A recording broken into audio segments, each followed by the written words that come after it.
Looking for something new to watch? All Media TV, the home of independent content. Subscribe now. Get your free 7-day trial. Order in and binge watch one of our series. Laugh, cry, or crawl under the blankets with a variety of shorts and features. Subscribe now. Get your free 7-day trial. Watch anywhere, anytime, any device. Go to www.allmediatv.com today.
Looking for something new to watch? All Media TV, the home of independent content. Subscribe now. Get your free 7-day trial. Order in and binge watch one of our series. Laugh, cry, or crawl under the blankets with a variety of shorts and features. Subscribe now. Get your free 7-day trial. Watch anywhere, anytime, any device. Go to www.allmediatv.com today.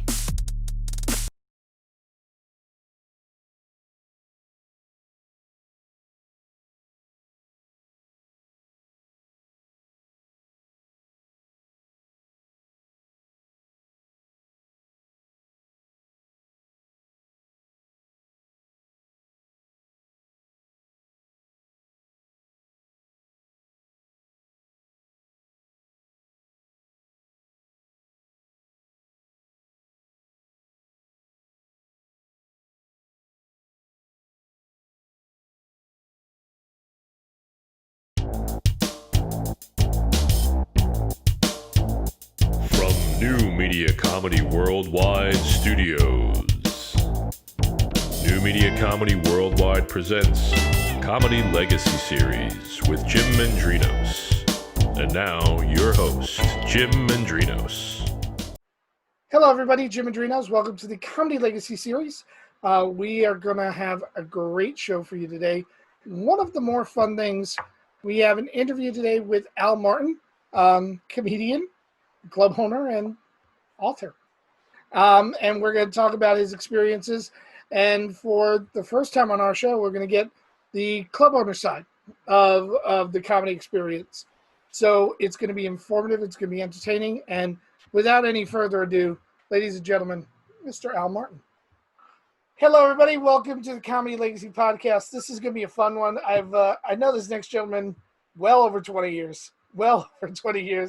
And we've performed together. I've performed at his club, read his book that is recently out. We'll get talking about that for a couple of seconds. Al Martin. Al, thanks for joining us. Thank you, Jim. I think it's way over 20 years. I think it's closer to the we don't want to admit it, but closer to the 30-year mark, young man. You know, there have been a few people that have said I've known him for 30 years, and they're like, chill with the 30 years thing. There's a whole lot of us that don't want to admit how long we've been around. Oh, yeah. And you were just a kid. Oh, yeah. I started at the lovely age of 19. But you were not all that old when you started either. Yeah, I was about 30 years old. Yeah. 29, 30, around there. Yep. We're going to get into that in just a few seconds. But I want to start by talking about the history, because we're recording, and as we're recording, we're in the middle of quarantine because we don't know when this is going to air. But we are in the middle of quarantine while we're recording this, and you are in the middle of trying to get your club open. Yes. Pandemic. Yes. And here's one of the things I want to talk about, because comics, as a collective, we love to bitch about club owners. We do. We love to. This one doesn't like me. This one doesn't run a club right. This one doesn't do this. Right. Can you talk for a second about the sheer amount of work it's taking you, the amount of research that you have to do to find out what you need to do to comply, all the things that are entailed just to reopen a business that's already been running?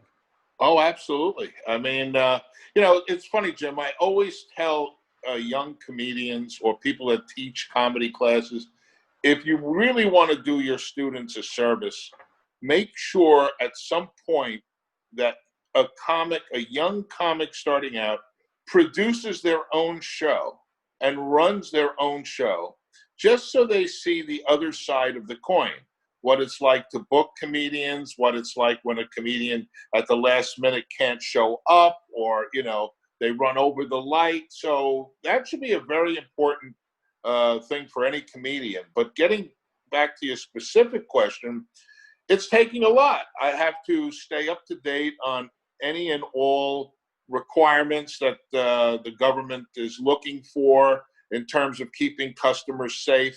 I kind of have to think, like, if I was walking into my venue, what it is that I would like to see, things like we're going to be scheduling our shows very differently so that there's immediate walk-in to the showroom and that there's not a wait for a show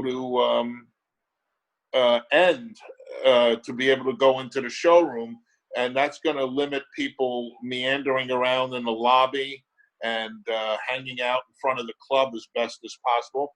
Because here's one of the problems. There's going to be someone out there, a nosy neighbor or somebody, who's going to wait to take that gotcha picture of someone outside your club who maybe is smoking a cigarette for a moment, combined with someone who's exiting and two customers that are trying to go in. Now you got 5 people, and that becomes a throng in a New York Times headline. Clubs not adhering to social distancing. So it's going to take stuff like that. We've already started the process of putting in hand sanitizing stations in the club, plexiglass in certain seating areas, partitions in the bar area, signage, plexiglassing our box office, UV lighting in certain spots, air filtration systems in other parts of the club. So, and then actually right before we open, we're going to go for a deep clean, deep sanitizing process. So the problem is nobody's indicated yet when we're reopening. So, some of this, I've already, here's the catch you're in.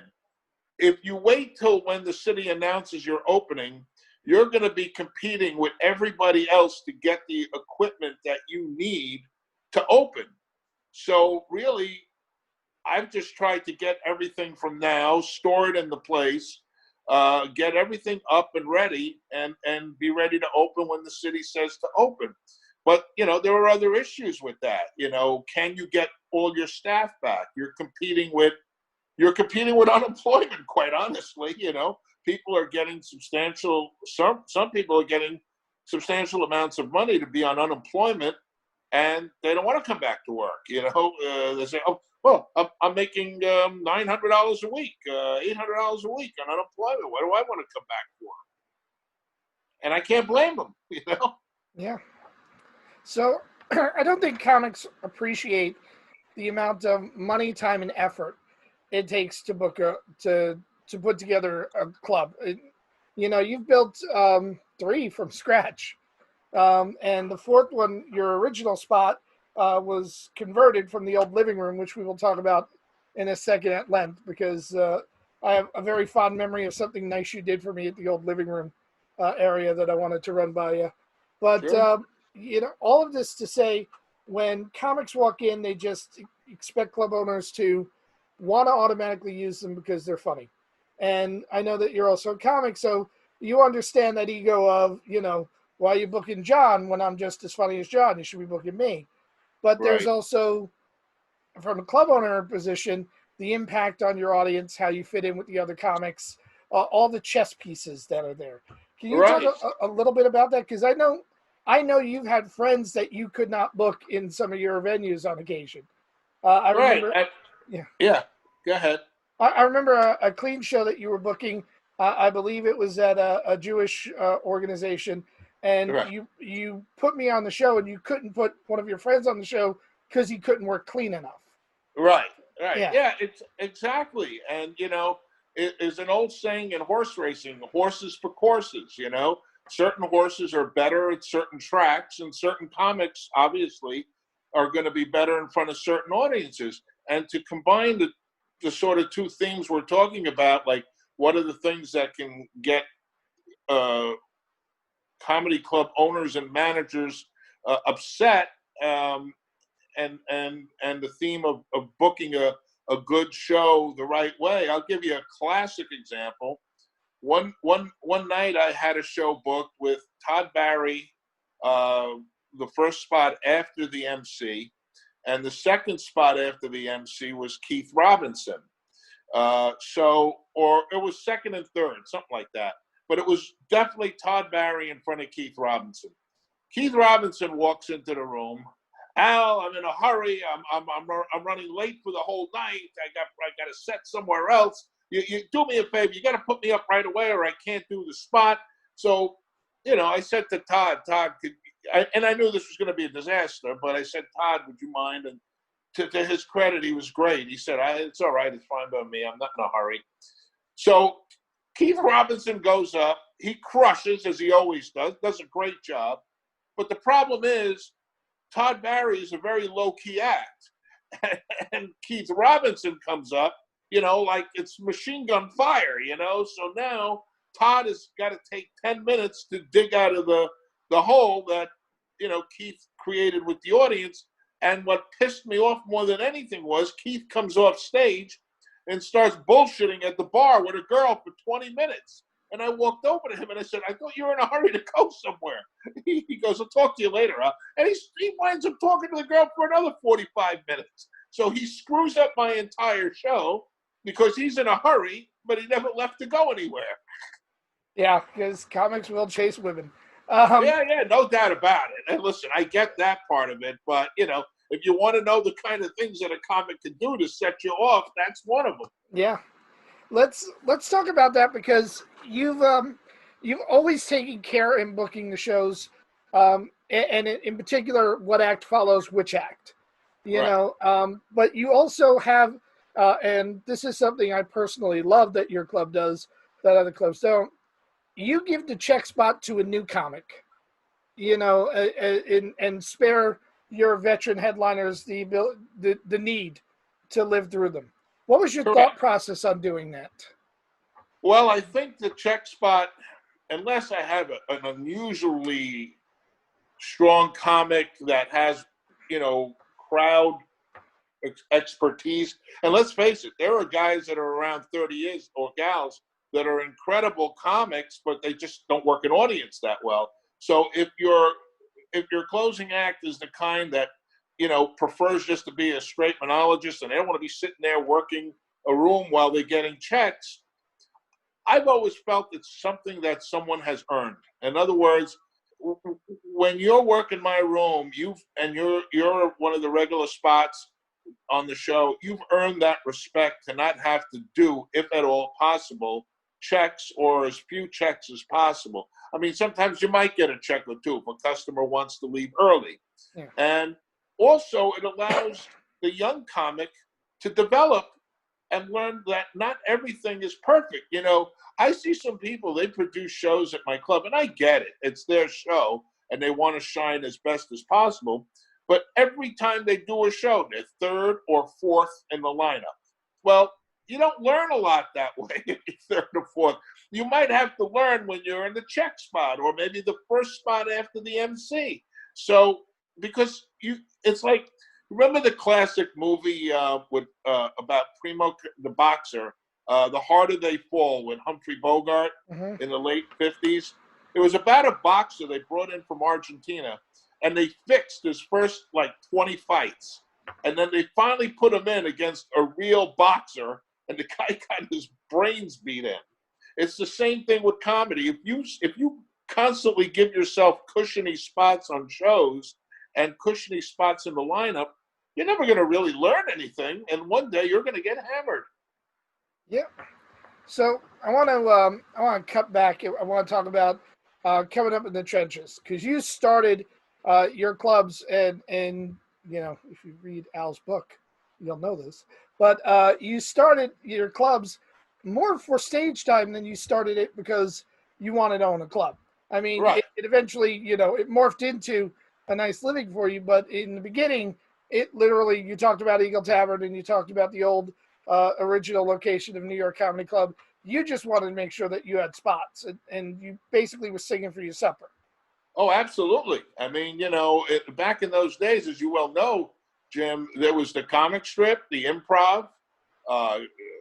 Catch. Caroline's in the late 80s, I think, came along in the late 80s, maybe stand-up New York.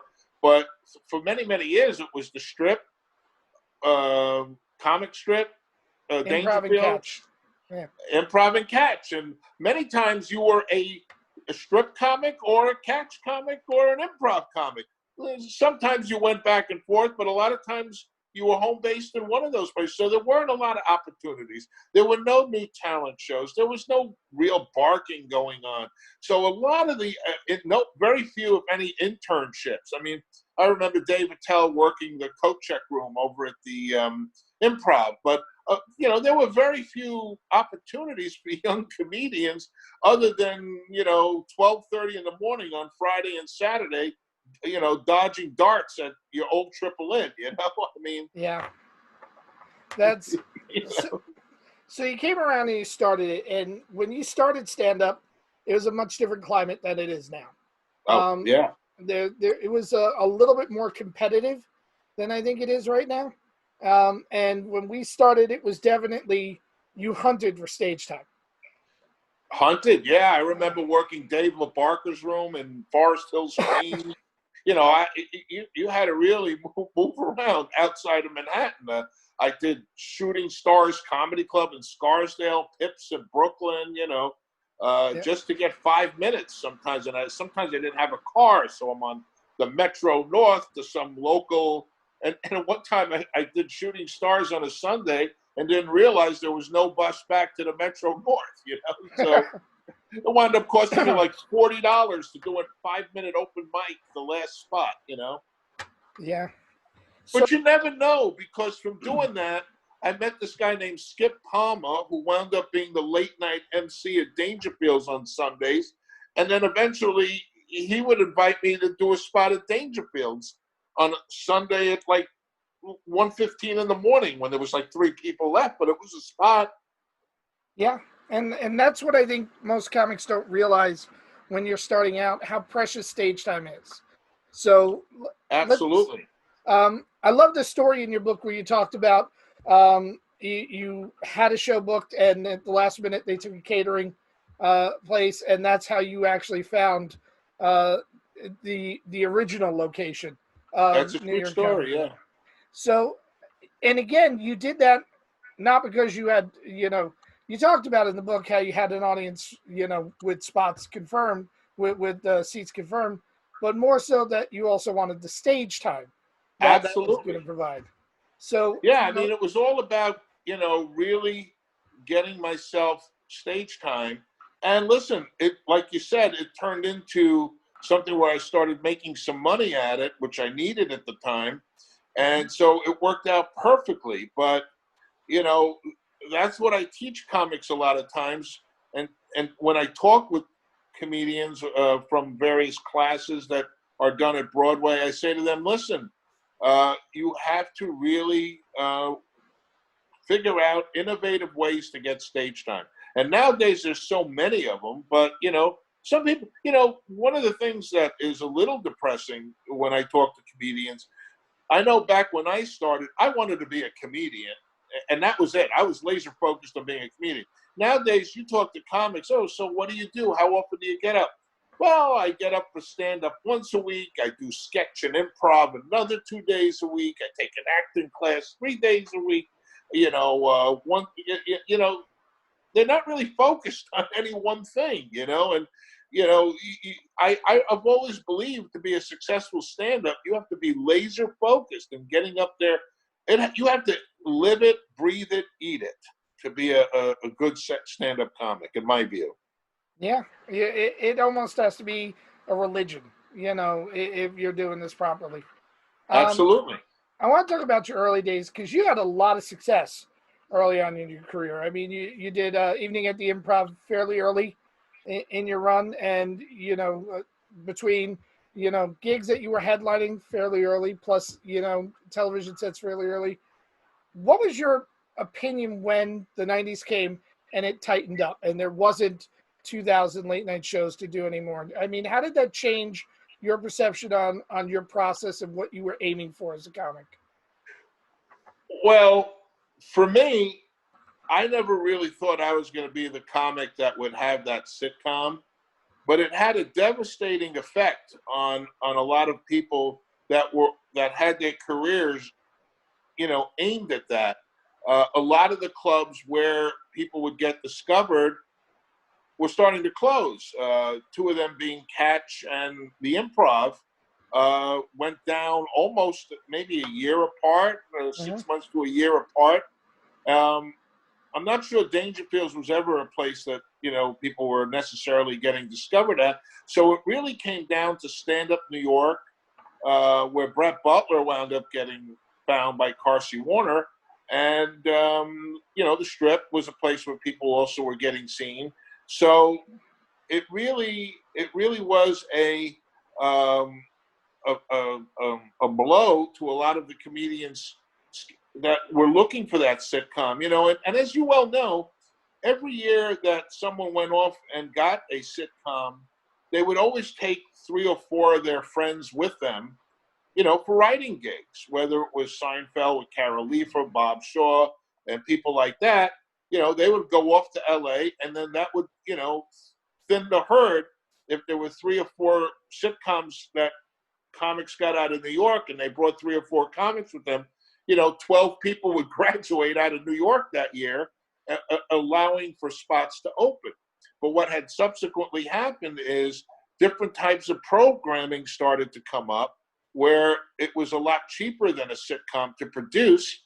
And a lot of these top comics that every year would go off to LA got stuck in New York, and they started competing more and more for the local spots in the city clubs.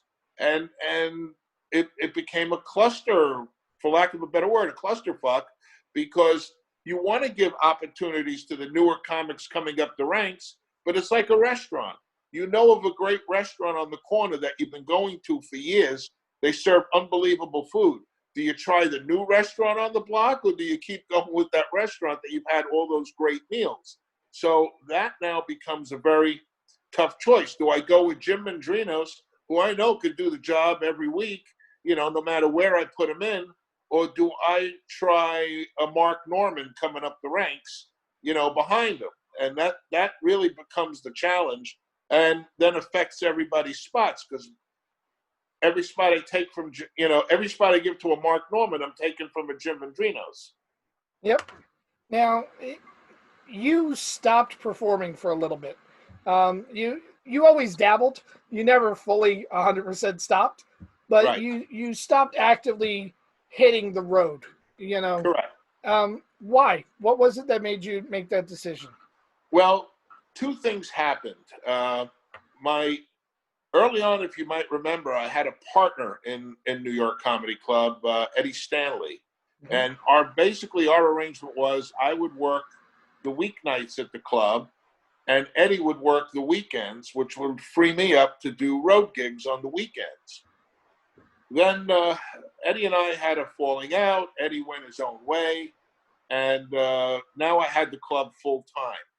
And I also had a little child at the time. David, who's now Dina, was growing up and getting older, and I didn't really want to be, very similar to Rodney Dangerfield's story. He didn't want to be on the road a lot. I didn't really want to be on the road a lot when I was raising my kid. I sort of wanted to be close by. And that's when I said, you know what, I'm going to stick to Manhattan. I'm going to stick to my club. I'll sort of get my stage fix at New York Comedy Club and be close by to help raise my kid and be there for her. And which was lucky, because when she hit 12, her mom got a divorce from her second husband and could not afford an apartment that would be able to have our kid and her. So it was like that famous scene in The Odd Couple where they knock on the door and she goes, "Here, he's yours," type of thing. Mm-hmm. And I had to take over full-time parenting at the age of 12. So I definitely couldn't go on the road. So, and that's really what happened. And then, as the club's success increased, another problem occurred, and that is, New York eventually had 2 showrooms, and then I opened up the Florida Club, and then I opened up Broadway, and eventually that had 3 showrooms. There was no way I could go outside of town. I had to focus, and not only that, I'd find myself going on stage sometimes saying, "Wait a second, how come that table doesn't have a drink and nobody's taking a food order?" I'm like micromanaging the club from the stage, and that never leads to anything good. So that's when I decided I just got to start going up when I want to go up, and not I can't really be a full timer anymore. Now, lately though, you've been coming back a lot more. Well, pre-COVID. Yeah. Well, the thing is, I started, once it's in your blood, it is very difficult, as you well know. And It's kind of like the mafia, blood in, blood out. yeah, it's like you walk into a room and you see people sometimes that are newer, and they're getting laughs, but you don't think they're that unbelievable. And you say to yourself, wait a second, I should be on that stage. I could still do it. But having gone on stage the last few years, I've gained a whole new respect for comedians. I mean, I think this job is so much tougher now than when I was doing it because of a couple of different things. One, the curse of political correctness has gotten horrible. And I just don't understand, what the heck is coming on. My attitude is this. My comedy club isn't going to be a safe space for people. It's going to be a safe space for comedians. And when that stops, I'm out of the business. Because if you come into a comedy club, you should expect anything goes. And if you can't, don't go. And it's as simple as that. That's my view of it. I'm not going to sit here and tailor make a show for 300 different constituencies, people that are missing a left leg, people that are missing a right leg, people that are missing, people that have pimples on their face. I mean, this is it. This is the comedy club. This is where we joke about things. We don't take things 100% seriously in life. And if you're not able to have that experience, don't come out.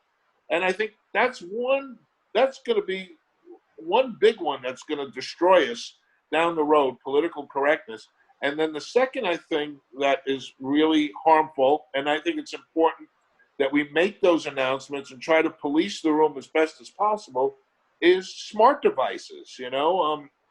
I can't tell you how many times I watch a show and I see someone, if the comic happens to have an opening bit that doesn't quite grab people right away, but it's setting up for something down the road, people have no attention spans anymore. They get on their phone, they start checking the stock futures for tomorrow, they're checking their text messages, the weather report for the week. Oh, in 2 weeks I'm going to the Bahamas. Let's see what's going on down there. I mean, it's just endless what they could do with their phones nowadays.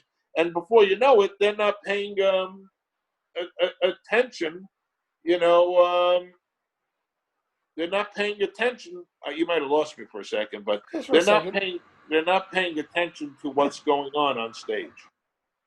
I do want to talk to you about the political correctness, because you are in one of the most unique positions. And I often point it out to you. You've never wavered in all the years I know you that a comic should be free to say whatever they want to say on your stage. And let's be really honest. We started I started in the 80s. I believe you came around in the late 80s. There's an awful lot of really homophobic material that was bandied about. And you've never once censored a comic on your stage, even though I know that you have strong opinions about that in your personal life. How is it that you're able to make that separation, and do you think there is a line of responsibility? That's a tough question. Thank you for hitting me with that. But you opened it up. I'm sorry, I had to. You know what? I have a gay child. I had a gay child. Now she's transgendered, right? And she's a woman that likes men, so she might be straight right now. Yeah. But the thing is that, and she probably hates when I say that.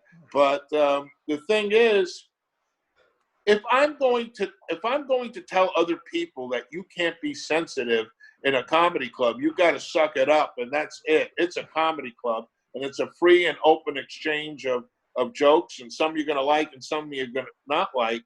I can't suddenly change that and say, oh, I don't like the gay joke, so you can't do the gay joke, because then I'd be really sort of a hypocrite. So if either I run with a certain viewpoint on political correctness or I don't, and I really just think it's a cancer in our business to start placating every single type of potential thing that someone's going to be unhappy with. I'll give you a perfect example. There was a comic who crushed on my stage, and I was watching the show, and they absolutely did an unbelievable job. Now, that being said, a customer came out. Now, that customer, 99% of the audience was laughing at this particular comic. But at the end of the show, that customer came out and said to me, I liked everyone on the show, but I don't like that one comic, and I don't think you should book that comic. And I explained to them that I understand your position, but I was watching the audience tonight. They were 99% of them were laughing at that comic. You didn't like that comic. Yeah, but I love this so-and-so comic on the show. I said, I'll tell you something funny. Somebody came up to me a minute ago and didn't like the comic that you like. So basically, where does it all end? Someone doesn't like, out of 200 people in a room, you don't like one comic, and then another person doesn't like another out of 200 people in a room. But, you're not going to make 200 people happy in a room. Somebody's going to be unhappy. I mean, and that's just the way it is. Yeah, and it's awesome that you can actually make that difference, because some people can't. Some people just, their bandwagon is different, and it's awesome that you're giving comics that freedom of space. Because I also know you as a dad, if somebody said the wrong thing to Dina, they'd be in a hospital. I also know you personally. Oh, yeah. So personally, yes. Yeah, so, and I've seen you, defend Dina on a few occasions. So it's great that, you stand by that and you go on both sides of it. Now, I do want to talk a little bit about that because, man, over the years with Dina, I've seen her deal with a whole lot of disrespect in the clubs when people don't quite realize that she's your daughter, when they're first coming in.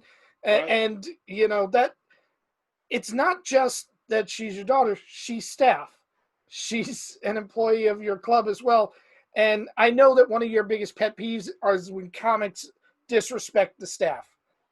So Yes. I want to talk a little bit about that, because every club owner, whether or not a comic wants to believe it, has their line of, this will get you never booked here again.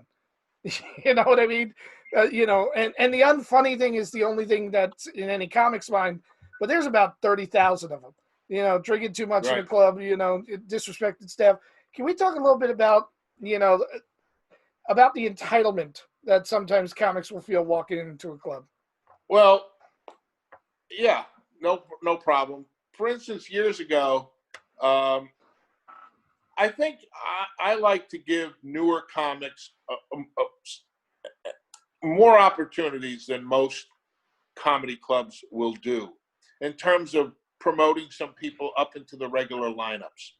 And for a while, there was a group of pro comedians that were giving me a hard time because I would give a guest spot or two to an intern coming up the ranks. And they actually accused me of ripping off the public by doing this. And, and it's funny because I'm ripping off people for giving young comedians a break, but then if we have bringer shows, we're also ripping off, so like it's like you can't win either way, so I've decided to do whatever I feel I need to do to make my business succeed and balance that with giving people an opportunity.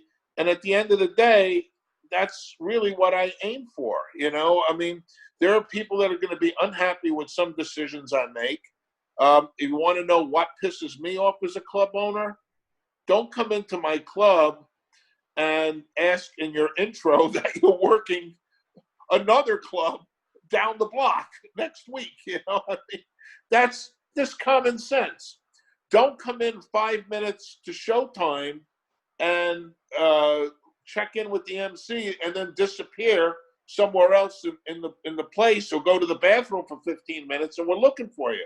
Don't make me, every time you're booked, have to look outside down 53rd Street to see if you're running down the block. I've seen some comics we booked that are like, it's spot time, and they're meandering down the block, taking their time like there's nothing going on. I mean, like, these are the things that I get to the point and I say, hey, do I book one guy who's always here, on time, never gives me a hard time, never aggravates me, or the funnier guy who is just a flake and a pain in the ass, drama all around them every time? I'd rather go for someone a little less funny, but is steady and reliable and not a drama queen and humble than someone that's just going to be high maintenance. So don't block the entranceway when the wait staff is coming through with drinks. That's a good one. Don't take the microphone and smash it on your head 50 times or smash it on the wall, because a microphone could be $100 to $200, So I see comics take a chair and they smash it on the stage. I mean, don't go over. Here's a tip, an Al Martin golden rule, okay? Always make friends with the wait staff and the bar staff at a comedy club. They, especially on the road, they could be your biggest ally. I can't tell you how many times I've seen a waitress or a waiter tell the owner of the club how funny an act was, because let's face it, the owner can't be in the room all the time. So it's the wait staff that's going to tell a manager or an owner, boy, that comic crushed. So just being nice to the wait staff could go so far in helping your career. But a lot of times some comedians walk in like the wait staff is crap, they're not nice to them. Or how about this? Don't do this, comedians. Don't walk in when they're getting out the first round of drinks and go, can I have a Diet Coke? They're busy getting out the first round of drinks. Wait till you see them have a moment where they're taking it easy. Use your brains. Yep. I want to talk a little bit about relationships, because that's whether or not we believe that this is what this industry is built on. The relationships we have. You and I met because you left a voicemail on my machine. I don't know if you remember this. I had been hosting the Monday nights at Comic Strip, the new talent night. That was my job for many a year. And when comics would say, when I'd had to give comics unfortunate news that they couldn't go there, they'd say, well, where can I find stage time? And I would give them a list of clubs, and yours was one of them I gave the list to, having never been there myself. I knew it existed, but I was already up at the Comic Strip, and so right. I hadn't yet ventured there. And you were kind enough to leave a voicemail for me saying, hey, we've never met, but you sent a couple of people my way. I want to thank you for that. Also, I want to invite you to the club if you ever want to do a spot. And it was respectful. It was nice. We hadn't met. It was out of the blue. And I think I went there 2 nights later.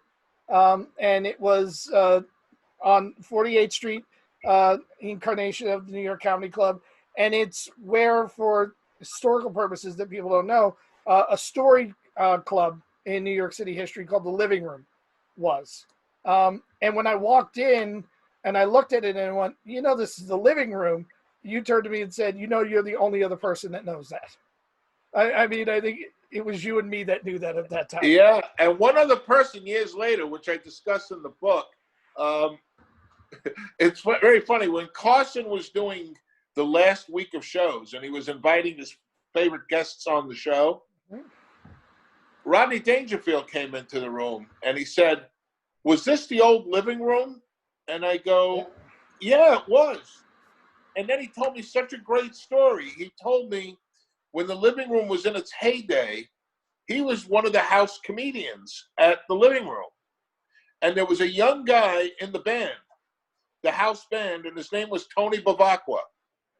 And he met Tony Bavacqua at the old living room, and they wound up partnering a few years later and opening up Dangerfield's on 61st Street, which was built almost just like the living room, with the red, what I call the red whorehouse curtains, the paneling, the sconces, the leather banquette tables, all that stuff. But this is the story that I wanted to get on the show, because this was one of the nicest things somebody had ever done. When I came in and we talked and we had a great time at the bar, I had mentioned that, where you had the stage was different than where the old photos were. When I would see the photos of Sinatra and stuff, I said, oh, the stage was back there. And we talked about this for a few minutes, and apparently when you had improv groups and larger performances, you would use that backstage as the stage. Right. I come in for my first spot on a Tuesday night the next week, and you told the MC to set up the backstage so that I could be on the same stage as Sinatra. And I never forgot that. And it's little things like that. And you talk in your book a lot about relationships and little moments that you had with comics that kind of fuel your relationship with them. You know, moments with Janice. Absolutely. Moments that you had with Chris or with Mike King or with some of the other ones. Let's talk about those relationships, because you have been fiercely loyal to your group of comics for forever, since the dawn of time. So, you know, what is it that brings you coming back to the same people? You know, when you own a comedy club or comedy clubs, when you book a room, you really start to lose track. And it could be my own insecurity. I have no idea. But you really don't know who your really good friends are, because everybody wants to be your friend, you know? Yeah. Oh, he books a room. Oh, I'll be his friend, you know? The way I always have felt that I know who my friends really were the people in comedy that were my friends before I even had a club, you know? And those are guys like Chris Murphy, Steve Marshall. Let me tell you a funny story about Chris Murphy. I might talk about him in the book. I'm pretty sure I do. But he was the manager at the old Improv. He had a couple of shifts managing that club under Silver Friedman when she owned it. And he used to stop by as a comic. We had open mic together, and I would put him up. And he started bringing comics over. And he said to me one day, he goes, Al, you know, you're pretty funny. The next time Silver has her auditions where people wait outside for 3 hours to get 3 minutes in front of her, you don't have to worry about that. And you don't have to worry about standing on the line. I'm going to get you an automatic callback. And that was such a nice thing he did for me, because I had, you know, no real power at the time to do anything for him. So I knew he was doing it out of genuine regard for liking me. You know, Dave Laparka was another guy. He had a room out, I think, on Austin Street in Forest Hills. Danielle's, that was the name of the room. And he would book me in there before I ever had anything to offer anybody. So those are the guys I'll always remember, you know. And Gladys would book me for her Cold Waters room on 2nd Avenue before I had anything to offer her or anybody, you know. And she still doesn't take me up on anything. She likes walking around the corner to the comic strip, and that's it. That's that's her baby. Yeah, well, it's like a 3-minute walk for her, so she's happy. Yeah, she's happy. Exactly. You get to be a certain age, you don't want to travel anymore. You know, I think. And I offer to pay her Uber round trip, and she won't come. Oh, well, she needs to come because Broadway's gorgeous. You know, so I do want to talk a little bit about Broadway, because when you opened up the Broadway Comedy Club, that was a benchmark. That was, you know, you moved into a bigger space, you moved into more prestigious location, and you did it right. I mean, you built it out. And I remember being there on, I hosted your opening night, if you remember. That's right. Yeah. That was quite a show too, right? Oh yeah. I mean, Klein was on the show. I mean, we had everyone. It was the Improv at that moment. When you first opened it, because I know you did a licensing thing with Silver for a little bit, but I want to talk about what was the impetus, because you were really comfortable. You had a spot, and granted, as you said in the book, your neighbors on 24th Street were horrendous, but horrendous. Yeah, but I've never been blessed with good neighbors, really. Is it any better on in Broadway? You know, for the most part, most of the people now have gotten used to us. We're there almost 20 years now. There is one person that really is a pain in the neck, and he just never lets up, you know. And finally, I said to him, like, you know, like, Mark, well, like, what's the deal, buddy? We're here 18 years. Are we that evil? You know, we're not rap concerts or hard rock. Like what's your problem already? You know, we're here already. As a matter of fact, I would venture to say some of the people on the block kind of like us open here because it's not pitch black at night and they feel safer, you know? He goes, oh, yeah, but you're taking up the sidewalk. I go, so say excuse me. Like when I go to a Broadway show, you know how crowded it is on any side street of Manhattan? I Yep. say excuse me, and that's it. That's part of living in New York. Yeah.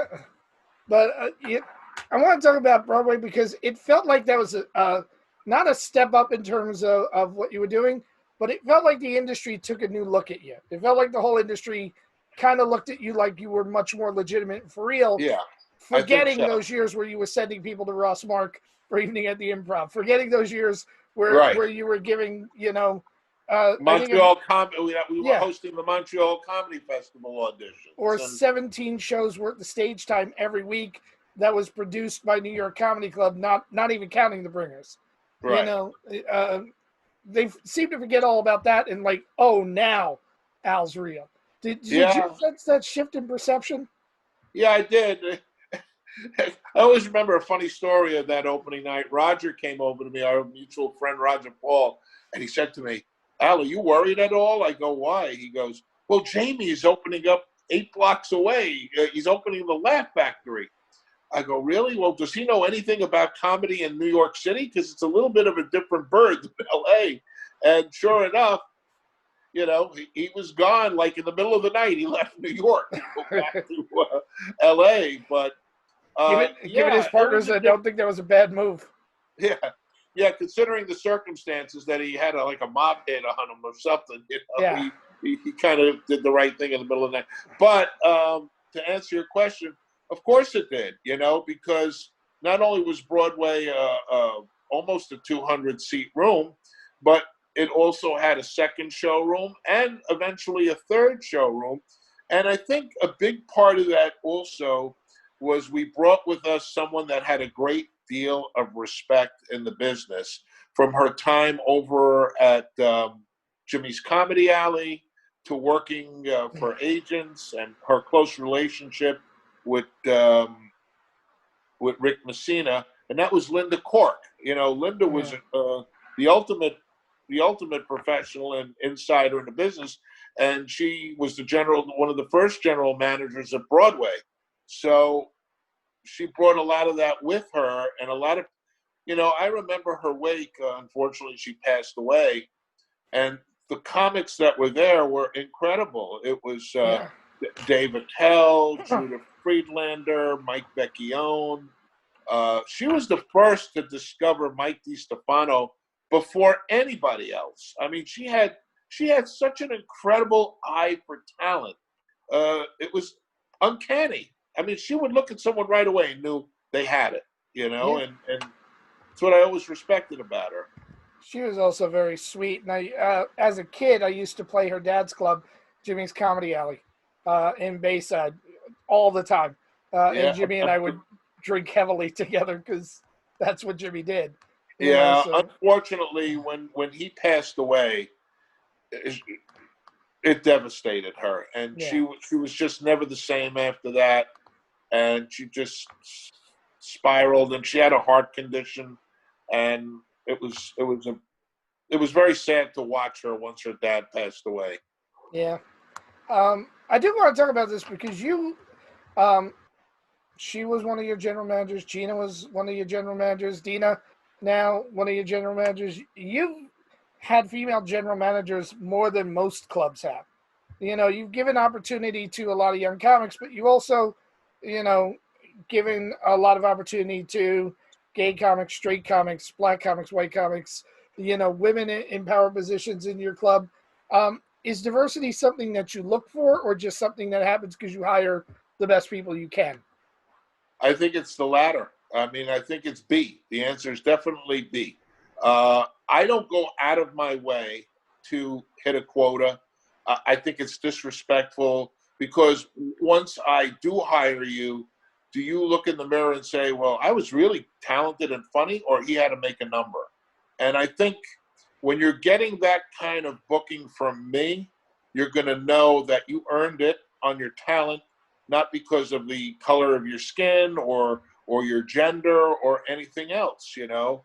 And I'll basically the way I've always booked the room, and in recent years I've turned it over more to Rich Brooks with the instruction that you book the best comics that leave the avails for that day, period.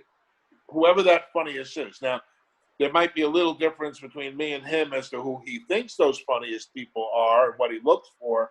But there are times that if the three funniest people are three females or three black comedians, then that's the way I go. If it's, because at the end of the day, I have to entertain 180 people in New York City in a comedy club. That's going to be a tough audience. They're going to want funny, and they've worked the whole week, and they want to see a funny show, and that's what I owe them. Except the Friday Night Late Show. No matter how funny you book it, it's a miserable audience. Yeah, and it always has been traditionally. We worked one of the worst Friday Night Late Shows ever together. I don't know if you remember that up at Shooting Stars when we did a.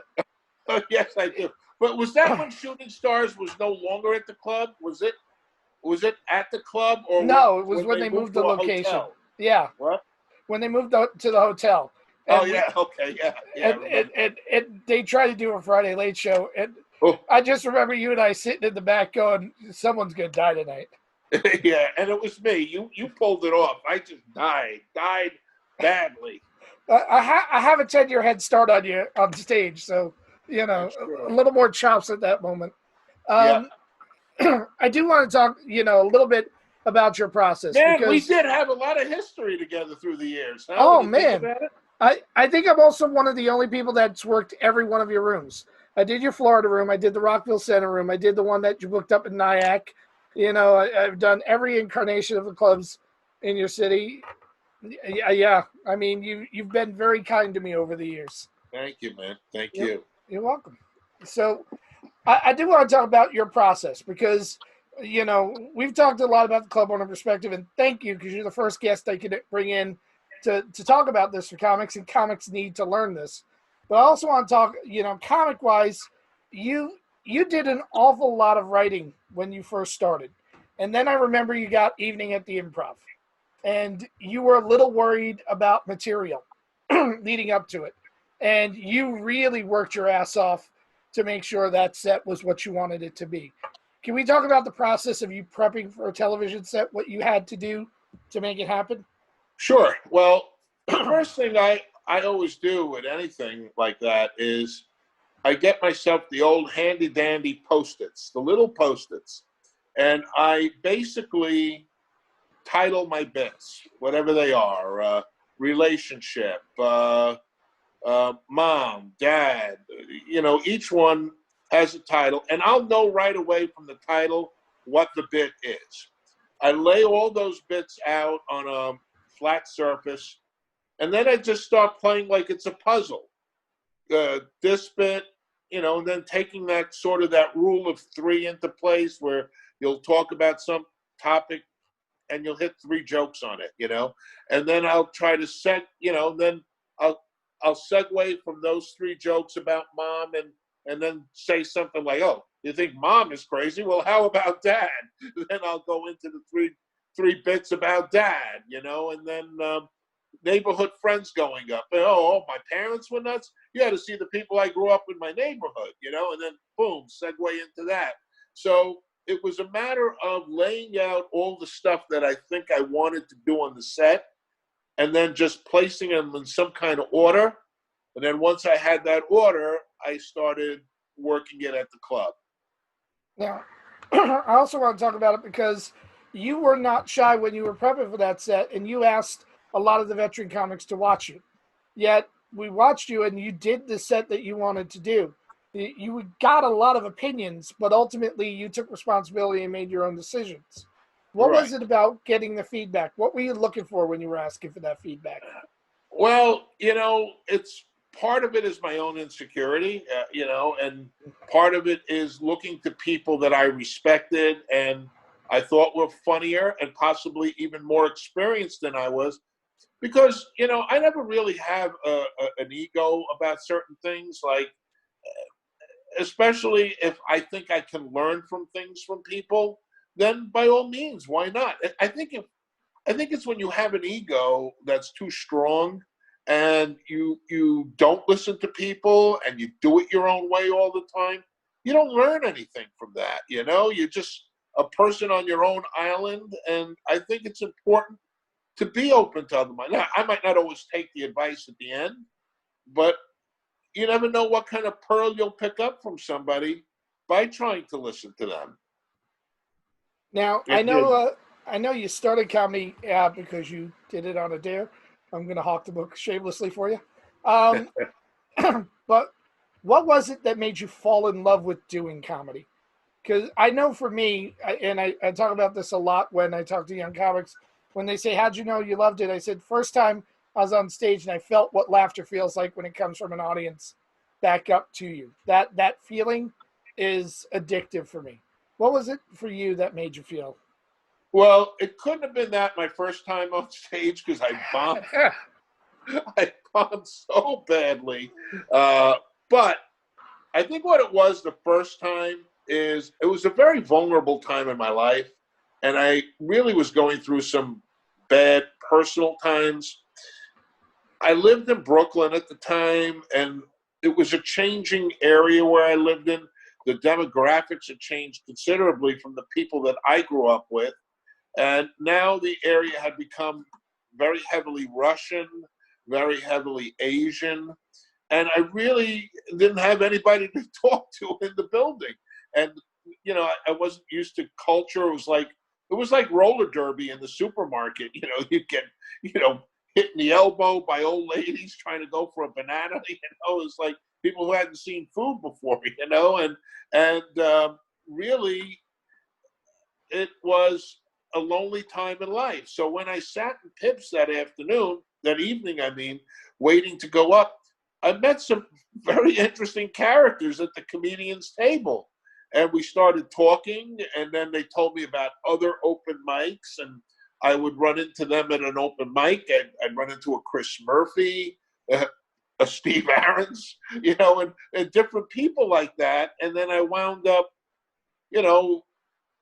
being also, it also exposed me to people I never kind of met in Brooklyn growing up. Like, you don't run into a lot of openly gay guys like Steve Aarons. So it was really kind of an adventure for me and a journey to meet people that I really hadn't, been exposed to in my life. And it kind of changed me as a person. And I liked the people, and I started getting a life, which I hadn't had for quite a few years, since all my friends moved away to the suburbs, or they moved away out of New York to California or Florida, wherever they went. I was the last man standing of my friends, and I had to make a life for myself, and comedy was the way I was doing it. Now, in reading your book, and I waited to interview you till I read it, and I got it off Amazon where people can order it if they wanted to read it themselves. But in reading it and knowing you for as long as I know you, you kind of came to a more mellow place. You kind of, Yes. this is the most peaceful I've seen you is in these pages. So, Yeah. it begs the question, have you mellowed out, or has the ghostwriter done a really good job? No, Jim, I think it's a combination of things.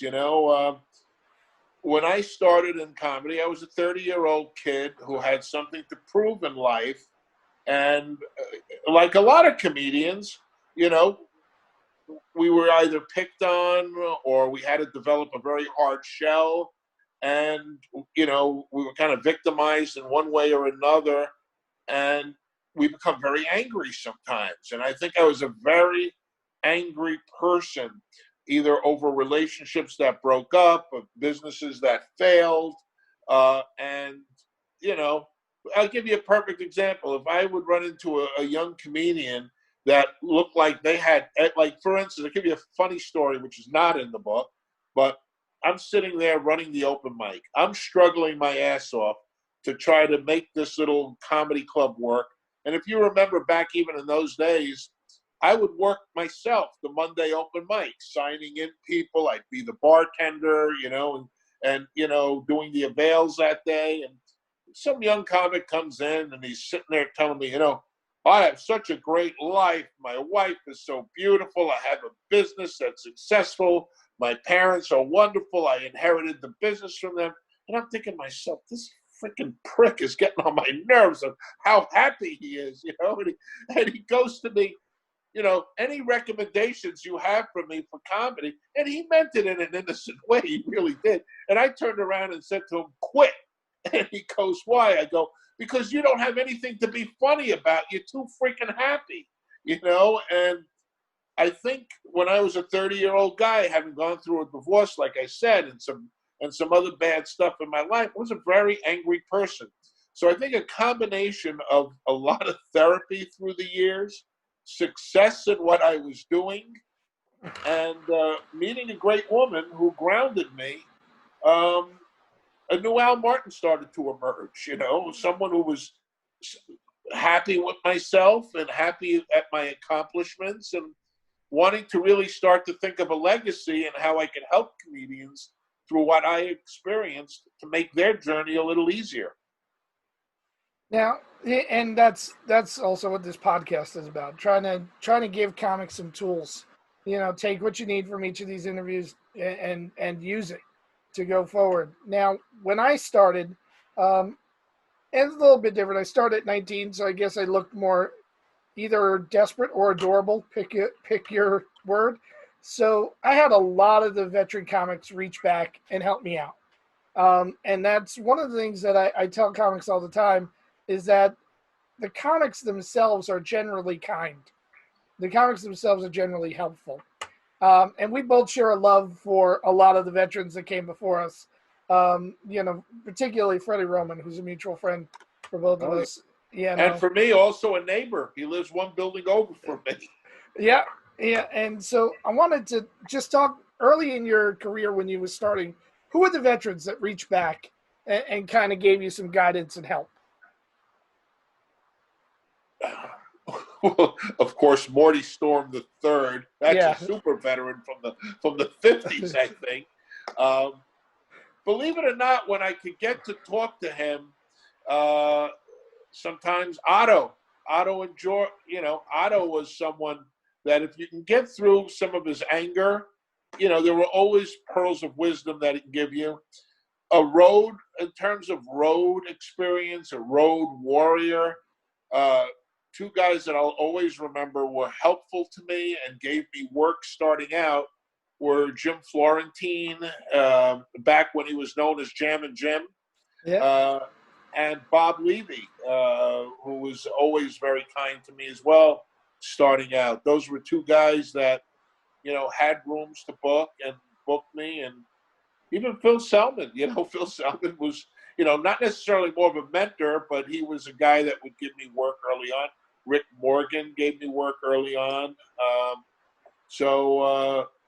A guy who really taught me a lot, and he sort of changed tremendously through the years, was Bob Gollum. Bob was a guy who, when he first started in New York, he was from rural Pennsylvania, and a lot of guys would make fun of him. He was, sort of a hard-headed redneck type of guy. But he's gone through a tremendous transformation through the years, and I think it had a lot to do with moving out of New York to L.A., getting married to a wonderful woman named Emily, and he kind of wound up calming down as he had kids and he became a father, and his, politics got a little different, and now you would never recognize him as the person that you might have known 25 years earlier. So people can change. If one person can change, then the other person on the other side of the conversation is capable of change.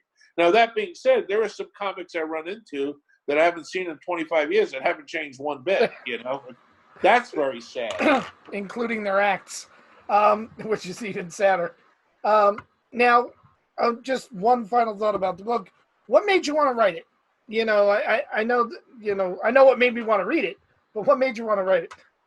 Well, great question. It was something I've wanted to do for years.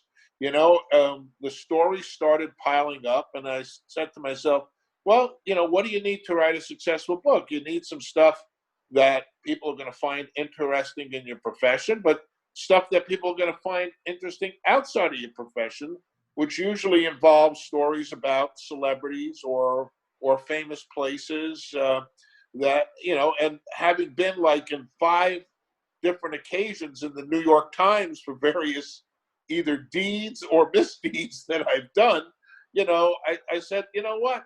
I've accumulated quite a bit of stories here, and now I would love to tell the book, write the book. And I pretty much had the skeleton of the book figured out, the beginning, the end, the chapters.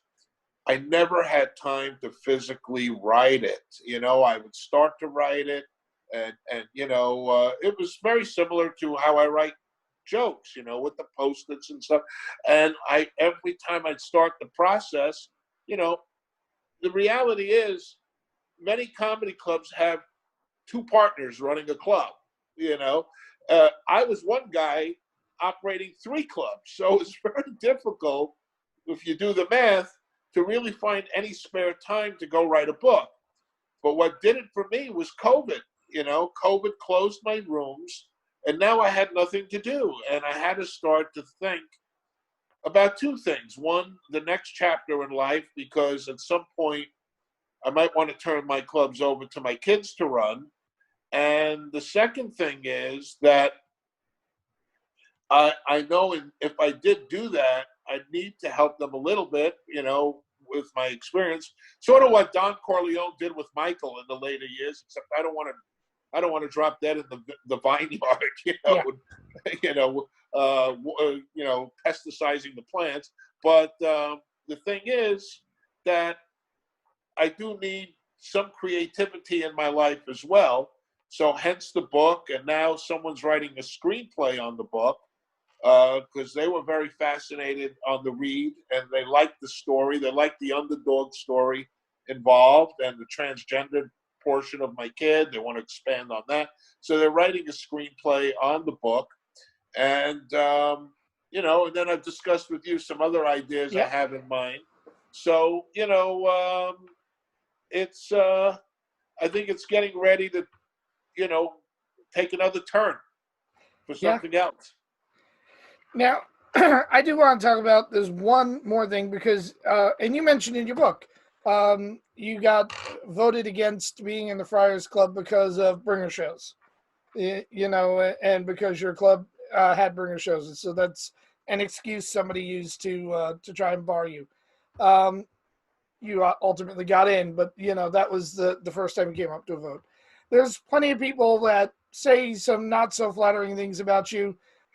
And what I try and tell comics is whenever they hear, I heard this club owner is miserable. Did you hear it from a comic that doesn't work the club? Because that's pretty much what your reputation is.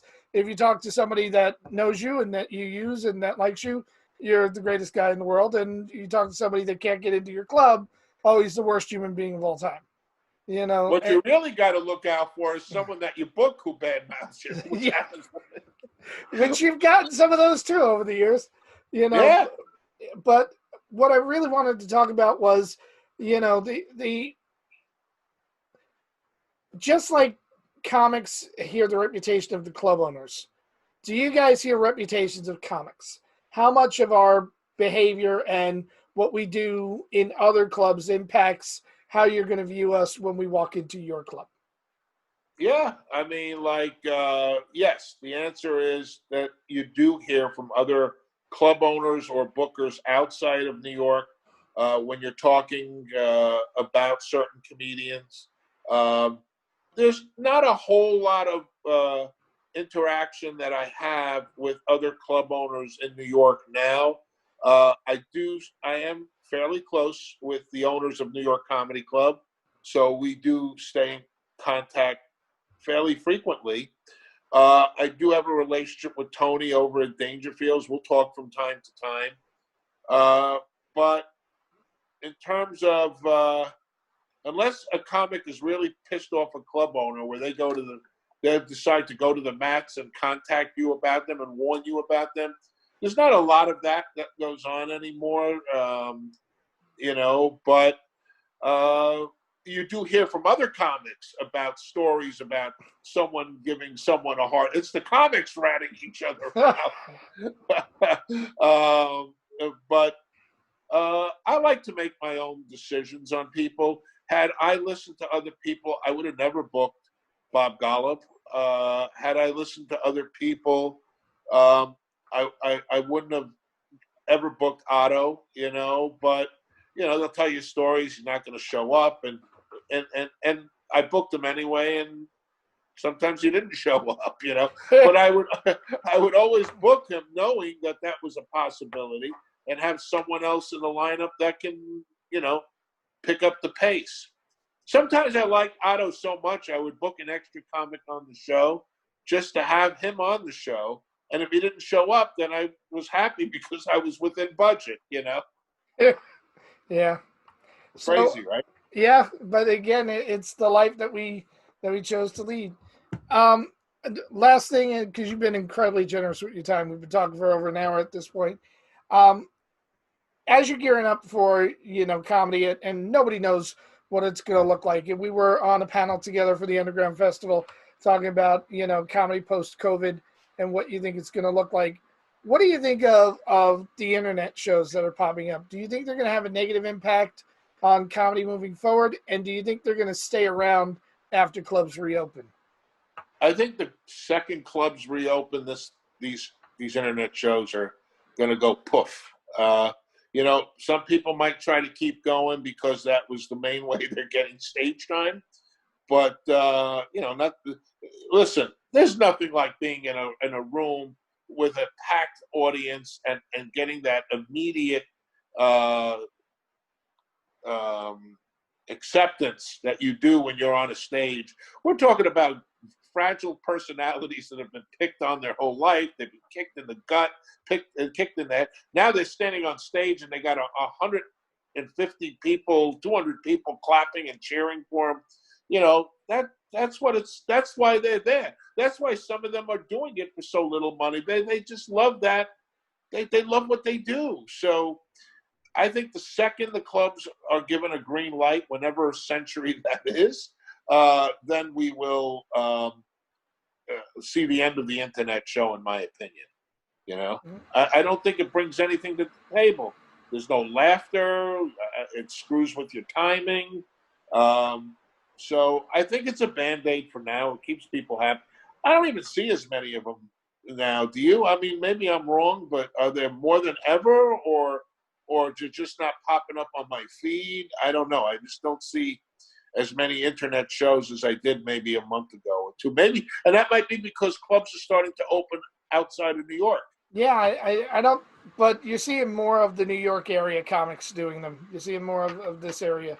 And I think you will for a little while too. So I got to ask, because you kind of opened it up about, wanting to leave a legacy. What's next? What's the next thing you're going to do?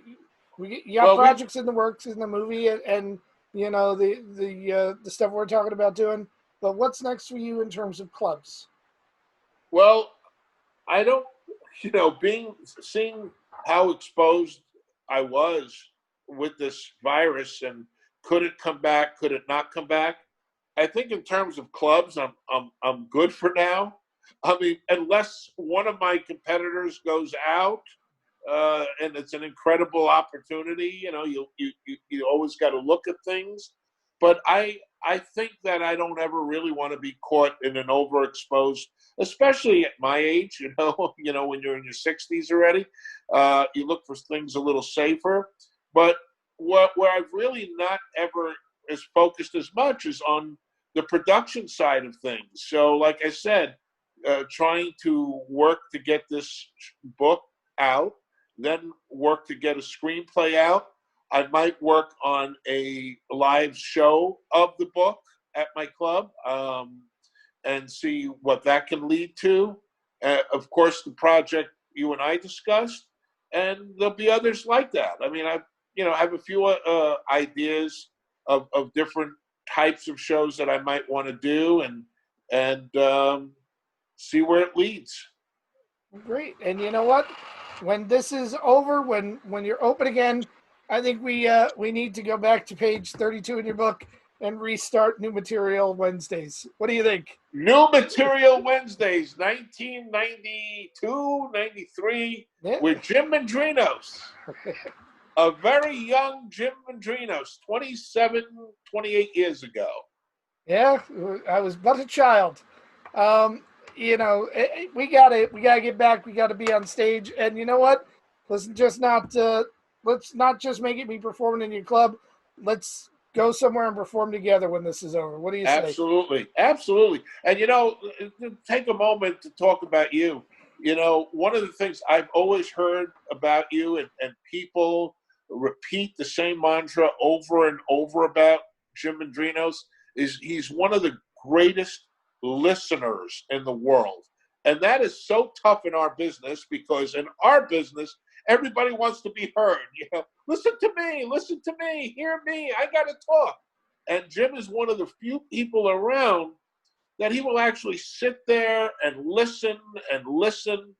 And God knows how many hours of crap he's listened to from people, and will still be able to give you some very sage advice. And I know there were times in my years in comedy that I had to reach out to him, and you know what I'm talking about, probably, that he was very helpful, and it's in the book. I don't think I mentioned him by name, but the topic is in the book, and he was instrumental in helping me get that all resolved and settled. So it's very sweet of you to say that, although my wife would not agree about me listening. In fact, nobody I was ever married to would ever agree. Jim Mendrinos, for anybody that doesn't know, is quite the ladies' man. Oh, yeah. Yeah. Let me tell you, walking around in Florida, I'm finding a lot of women that know Jim Mendrinos. Oh, God, yeah, you're in the part of back in the old days. You're in that part of Florida, aren't you? You're Palm Beach County? Near the old comic strip. Yeah. Let's just say 1992 and 1993 were not very kind years for me. Al, there's more to talk about, but I want to break it up into another interview down the line. Sure. So if you're open, and we're going to get the studio reopened here, and when you're back in New York, let's bring you down and let's do one face-to-face. Absolutely. Sounds great, Jim. Thank you so much for having me. We got to plug it one more time. Al Martin, I did it on there. You can order it on Amazon.com, and you can get it. It's shipped in 2 days. That's right. I ordered or on Monday, if you're into Kindle, right away, and available on iTunes in audio. If you're too lazy to hold the book or hold an iPad. Who did the audiobook for you? Actually, a guy named Ian World. You know Ian World? I know the name. I don't know him personally. Ian is one of the top audio visual guys in New York, doing sound effects. He does a lot of the work at Broadway in terms of keeping the sound and the lighting in top shape for shows. And he does voiceover work. And throughout the country, a lot of touring theater groups use him to be their sound and light guy. So he had some time down during COVID, and he did the book. Great. Yeah. All right. Well, COVID is going to create a lot of great things. I think so. You know, this podcast being one of them. That's right. There you go. There you go. Al, thank you so much for joining us, and I will be back in just a moment to wrap things up. So there are so many great perspectives that we got in that interview, from talking about his love of comedy to talking about, you know, what it takes to run a club, talking about what it was like as a comedian starting at that hectic time. There's so much we can learn if we're just willing to listen to each other and to listen to the people who've been here before us. We're going to definitely bring Alan for another interview down the line. But until then, you should be listening to the Comedy Legacy Podcast every Monday. You can catch us on YouTube Live. And then after that, you can catch all the old episodes on YouTube. You can also catch us wherever you get your podcasts, Spotify, iTunes. But when you're there, can you download, leave a review, rate us. We'd greatly appreciate it. From everybody here at New Media Comedy Studios that's helping us put together this podcast. I'm Jim Andrinos. We'll see you next time. Bye, everybody.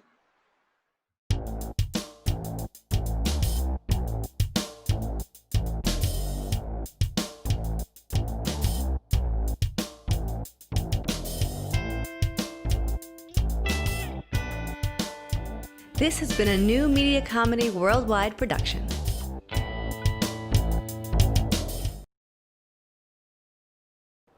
Thank you for watching the Comedy Legacy series.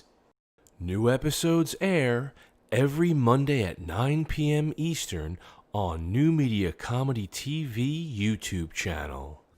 Don't forget to subscribe, and we'll see you next week. Looking for something new to watch? All Media TV, the home of independent content. Subscribe now. Get your free 7-day trial. Order in and binge watch one of our series.